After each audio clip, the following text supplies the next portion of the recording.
Rudy Gobert to the Toronto Raptors. If you're a Raptors fan, your ears probably got to perk out on the idea of adding, a really good All-Star center and Rudy Gobert to your team. But before I get into that, man, if you a Jazz fan, or just Raptors fan, or any fan of the NBA in general, man, leave a like on the video. Subscribe to the channel. Really helps the channel get us out to a lot more people. And, it helps the channel in general. So leave a like and subscribe to the channel. But man, there's a darn good chance that we'll see the Utah Jazz pull off a Rudy Gobert trade at some point this summer.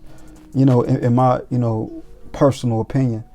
Utah, man, is coming off another first round exit at the hands of the Dallas Mavericks. There's continued talks of a rift between All-Star center and Donovan Mitchell. Assuming Mitchell is safe in Salt Lake, it just makes perfect sense for Jazz general manager Justin Zanuck to trade Rudy Gobert. One of the trade possibilities for Rudy Gobert, NBA sources have pegged as one of Toronto's targets to satisfy its appetite for a starting rim protector.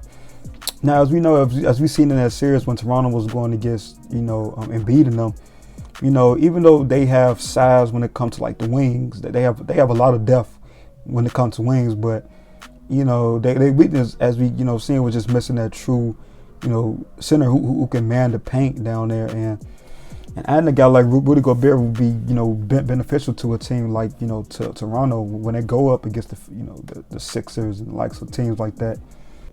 Now, also, it's a report. It goes on note that the Raptors for OG Anunoby might want out, making a potential trade much more likely. And with that in mind, honestly, I had three reasons why personally this trade would make sense for both Utah and Toronto. The first, I think, is obvious, is the fact that Rudy Gobert, would fill a much needed hole, for the Toronto Raptors. Like I kind of stated, in the beginning, Toronto is flush with wingish style players, and out of reigning NBA Rookie of the Year Scotty Barnes, Siakam. They got Trent, Precious Achiuwa, Anunoby.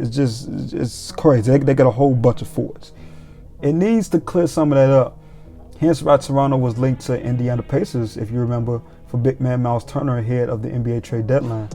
Having proven his worth over the past several years, Gobert would be a much better option than Turner.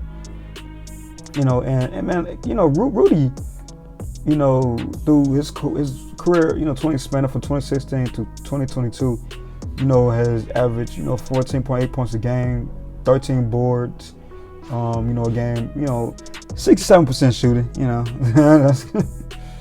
Man, a core group for me of Gobert, Siakam, Barnes, and Fred VanVleet would be just tremendous in Toronto.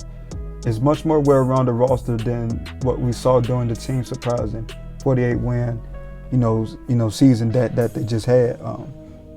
Now as far as for Utah, OG Anunoby would be a perfect fit for Utah in a Rudy Gobert trade.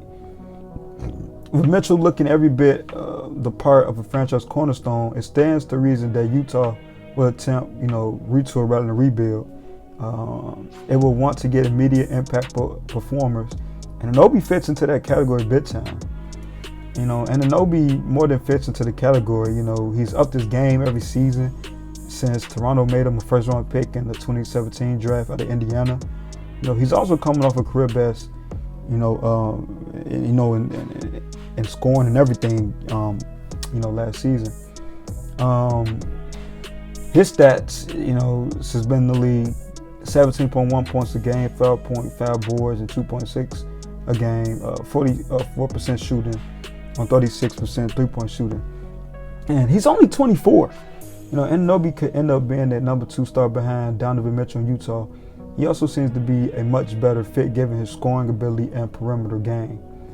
Now for me, a Rudy Gobert trade package to the Toronto Raptors would probably be someone in the lines of,